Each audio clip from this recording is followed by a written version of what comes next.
اس آیت سے ہمیں چند ایک باتیں پتہ چلتی. نمبر 1 یہ کہ ہمیں اللہ کے ساتھ عہد کر کے اس کو توڑنا نہیں چاہیے، خواہ وہ عہد الست ہو، لا الہ الا اللہ کا وعدہ ہو، یا پھر عام روزمرہ زندگی میں وہ وعدے جو ہم نے اللہ کا نام لے کر کیے.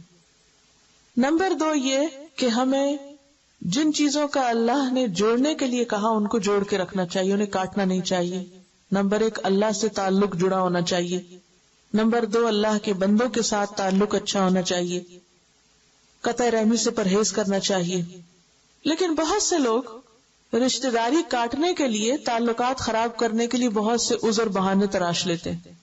مثلا اکثر خاندانوں میں دیکھا گیا کہ ضرور کوئی نہ کوئی کسی نہ کسی سے ناراض ہوتا ہے. یعنی ہارڈلی آپ کو کہیں لوگ ایسے ملیں گے کہ جو یہ کہیں کہ ہمارا سارا گھرانہ، خاندان، برادری، فیملی سب ایک دوسرے سے بہت خوش ہیں، کوئی مسئلہ ہی نہیں ہمارے خاندان میں.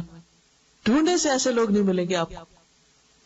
اب اگر کسی کو کہا جائے کہ نہیں، رشتہ داروں کا بہت حق ہے اور انسانوں کا حق ہے، معاف کر دینا چاہیے، تعلقات اچھے رکھنے چاہیے، 101 عذر تراش کر رکھتے اور اپنے آپ کو جسٹیفائی کرتے کہ نہیں، ہم نے جو کیا صحیح کیا.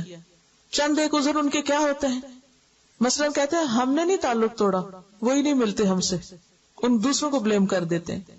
وہ ہمیں کبھی نہیں فون کرتے، ہم ہی ہر وقت کرتے رہے، ہم کیوں کریں، ہمیں کیا پڑی کہ ہم ہی جوڑیں، ہمیں نہیں ضرورت ان کی، ہم جی رہے ہیں، کھا رہے ہیں، اپنے آپ کو ہم چلا سکتے ہیں، ہمیں ان کی ضرورت ہی نہیں ہے. رشتہ داروں سے جوڑنا کسی ضرورت کے لیے نہیں ہوتا، یہ اللہ کا حکم ہے کہ ایسا کرو.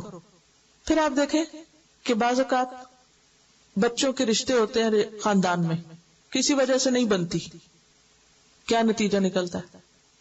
بچوں کی لڑائی میں ماں باپ لڑ پڑتے ہیں، ہوتا نا، چاہے وہ کوئی شادی بیاہ ہو یا ویسے ہی.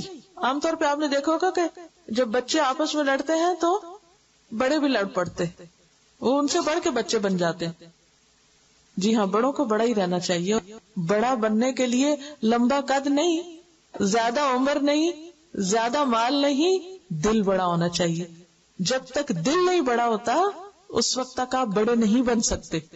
لکھ لیجیے یہ بات، بڑا وہ ہوتا ہے جس کا دل بڑا ہوتا ہے، وہ نہیں جس کا بینک بیلنس زیادہ ہو یا جس کا گھر بڑا ہو کئی ایکڑ میں، وہ بڑا انسان ہو گیا. نہیں، بڑا کون ہے؟ جس کا دل بڑا ہے. اور جس کا دل بڑا ہوتا ہے وہ سب کو معاف کر دیتا ہے، وہ سب کچھ اندر ڈال کے بھول جاتا ہے، بس ختم. پھر اسی طرح جائیداد کی تقسیم، اگر اس میں کوئی اونچ نیچ ہو جائے تو لوگ کیا کرتے ہیں؟ سلام کلام بند، قطع تعلق کی، اور بہت زبردست جواز دیتے ہیں. انہوں نے ہمارے پر بہت زیادتی کی، ہم اتنے بغیرت ہے کہ اب بھی ان کے پیچھے جائیں، اب نہیں ہم بولیں گے. اس بھائی بھائی سے ناراض ہو جاتا ہے چند چیزوں کی خاطر. رشتہ زیادہ عزیز ہے، انسان قیمتی ہے یا جائیداد قیمتی ہے؟ جائیدادیں تو آنی جانی چیز ہے، انسان چلے جائے تو نہیں آتے، انسان زیادہ قیمتی ہے. پھر اسی طرح بعض اوقات ماں باپ میں آپس میں نہیں بنتی، ہسبینڈ وائف میں نہیں بنتی. اچھا، اس کا کیا نقصان ہوتا؟ وہ صرف خود نہیں آپس میں بگاڑتے ہیں، بچوں کو بھی ساتھ بگاڑ دیتے ہیں، ان کی بھی پارٹی کر دیتے ہیں. ماں اپنی طرف کھینچتی، باپ اپنی طرف کھینچتا ہے، اور وہ کہتا نہیں تم نہیں، تو خبردار جو تم ماں سے ملی، خبردار. ماں کہتی خبردار جو تم باپ سے ملی، اگر باپ سے ملی تو مجھ سے نہیں ملنا. کئی یہ کہانیاں ایسی.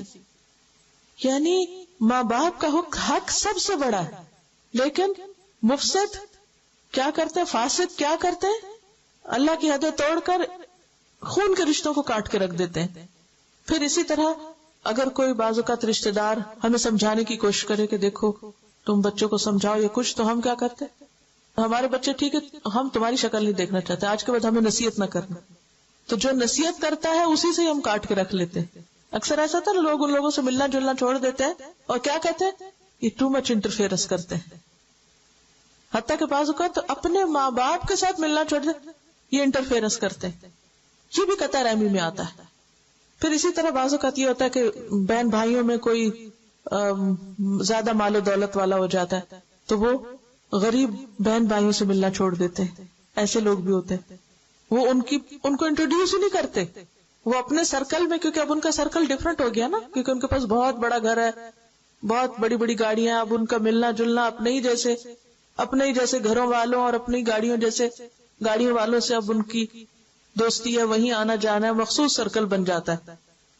اب کیا ہے، اتنے میں کوئی غریب، کوئی ایسا بہن بھائی اگر کہیں بیچ میں آ جائے کسی شادی بیاہ میں، کسی اجتماعی موقع پر، تو اس کو اگنور کر دیا جاتا ہے کہ گویا یہ ہمارا کچھ لگتا ہی نہیں.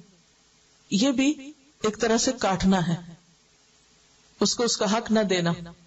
پھر آپ دیکھیں کہ بعض اوقات لوگ رشتہ داروں پر تعویذ گنڈے کا الزام لگا کے ان سے کاٹ لیتے ہیں. کیسے؟ یہ میری بہو جو نہیں تعویذ کرتی، اب اس کا گھر میں آنا بند ہے. یہ فلاں جو ہے نا، میری ساس جو ہے نا، یہ کچھ پڑھ کے میرے میاں پہ بھونکتی ہے، لہٰذا میں میاں کو نہیں ملنے دیتی اس سے. کتنی عام ہے یہ کہانیاں.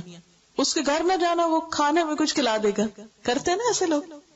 میں اس کے گھر نہیں جاتی، جاؤں گی تو کھاؤں گی کچھ نہیں، کیونکہ وہ کچھ پلا دیں گی، وہ کچھ پھونک دیں گی. صرف ایک وسوسہ جس کی بعض اوقات کوئی حقیقت نہیں ہوتی، اور پھر خسر پسر ہو رہی ہوتی ہے، دیکھو کیا کھلایا، کیا تھا اس میں، وہ فلاں چیز. بدگمانی، صرف بدگمانی، یہ سب شیطان کی طرف سے ہوتا ہے. تو یہ سب کیا ہے؟ دراصل اللہ کی نافرمانی.